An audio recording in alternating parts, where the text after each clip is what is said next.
Hi అండి అందరికీ. మీలో ఎప్పుడైనా మెదడు కూర తిన్నారా? తిని ఉంటే ఖచ్చితంగా కామెంట్ చేయండి. తినని వాళ్ళు, ఎప్పుడు ట్రై చేయని వాళ్ళు ఈ ప్రాసెస్లో ఒక్కసారి తప్పకుండా ట్రై చేయండి. ప్రాసెస్ ఏంటో చూసేద్దాం రండి. ఒక కడాయి తీసేసుకొని 1 టేబుల్ స్పూన్ ఆయిల్ వేసేసి మీడియం సైజులో ఉన్న టమాటాని చిన్న ముక్కలుగా కట్ చేసేసుకోవాలి. అది ఇందులో వేసేసుకొని బాగా మగ్గించుకున్న తర్వాత ఉప్పు, కారం, ధనియాల పొడి, పసుపు, అల్లం వెల్లుల్లి పేస్ట్ ఇవన్నీ కూడా వేసేసుకోవాలి.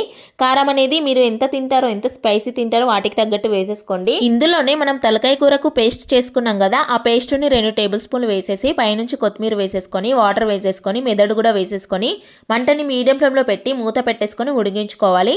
ఈ విధంగా పొంగుతూ కనిపిస్తుంది. ఇప్పుడు 4 భాగాలుగా కట్ చేసేసుకొని నిదానంగా కలపాలి. హడావిడిగా కలిపామంటే అవి ఇరిగిపోతాయి, ముక్కలు ముక్కలుగా చిదురైపోతుంది. సో నిదానంగా కలుపుకొని వేడి వేడి అన్నంలో తింటే ఉంటుంది ఆహా. వీటి ముందు కోడిగుడ్లు అంటే గుడ్డు కూర అస్సలు పనికిరాదు. వీడియో నచ్చితే లైక్ చేయండి.